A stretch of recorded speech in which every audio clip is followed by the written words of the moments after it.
Agora, reações a uma outra decisão do STF. 6 dias após o plenário do Supremo Tribunal Federal manter a suspensão do piso salarial da enfermagem, os trabalhadores do setor devem paralisar as atividades nesta quarta-feira como forma de protesto. Jorge Henrique, presidente do Sindicato dos Enfermeiros do Distrito Federal, fez críticas ao STF e disse que não viu o judiciário se manifestar a respeito de outras leis ou aumentos. Apesar da mobilização, os enfermeiros afirmam que manterão o percentual mínimo de 30% de profissionais na ativa para o funcionamento do sistema de saúde. O Congresso Nacional tem buscado alternativas junto com o governo federal para custear o benefício. Você, Fiuza?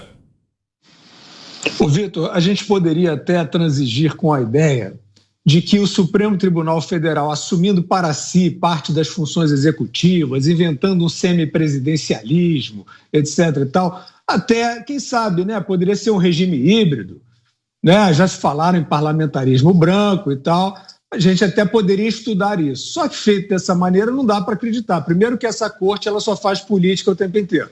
Então, o piso da enfermagem, mas teve IPI, teve Direção-Geral da Polícia Federal, uma série de ações do Executivo que eles se metem. Então não dá para você olhar e falar, isso é um critério e eu vou discordar da decisão final desse critério. Isso não é um critério. Infelizmente não é um critério. Nós vimos a decisão, né, os argumentos, supostos argumentos que embasaram o relatório do ministro Barroso, eles são argumentos fiscais. E ele não tem essa base, ele não tem esse contexto, ele não tem nem essa autoridade para dizer qual é a política fiscal correta, porque ele não é o ministro da Economia.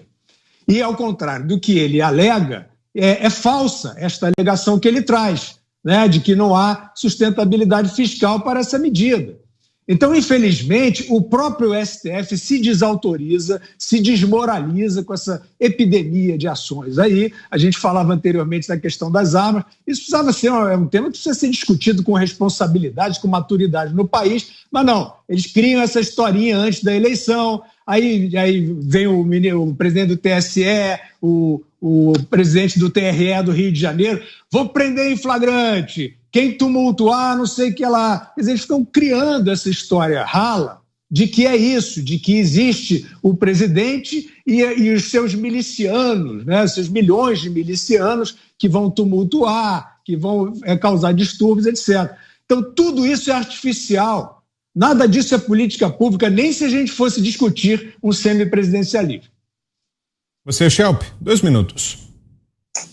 Pois são situações diferentes, né? Essa questão do piso salarial, de fato, na decisão de Barroso, ele entra no mérito, ele quer que seja discutida a questão da empregabilidade, né? O quanto essa medida pode atrapalhar a empregabilidade, ou seja, a possibilidade de que pode levar a demissões, como isso pode levar o que pode acarretar para a saúde financeira dos hospitais, e a questão fiscal, quer dizer, realmente ele entra numa seara que é do Legislativo e como a gente vê agora pelas propostas que estão sendo apresentadas lá pelo Pacheco para o Ministério da Economia para financiar esse aumento, aparentemente, de fato, não haviam discutido suficiente. De qualquer forma, não tira o fato de que não era a responsabilidade do STF discutir o mérito dessas questões. Era questão ali para o Executivo e para o Legislativo, lembrando que foi feito até uma emenda constitucional para garantir justamente a constitucionalidade dessa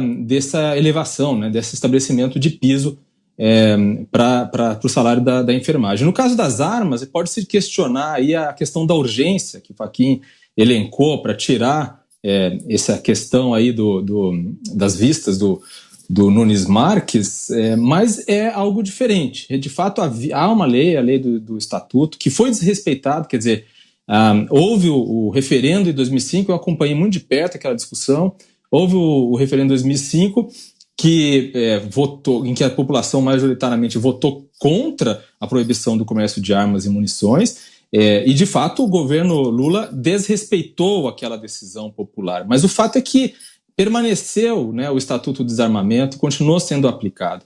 E a maneira correta de discutir isso, de mudar isso e fazer valer a vontade popular, porque os detalhes são importantes, seria sim por uma discussão no Congresso para estabelecer aí uma mudança de fato nesse estatuto para que se pudesse permitir a venda e compra de armas, mas de maneira de maneira correta, de maneira consistente, segura, com controle, né? Algo que ultimamente não tem se visto, porque os decretos eles vêm flexibilizando sem nenhum critério, sem nenhuma discussão mais aprofundada.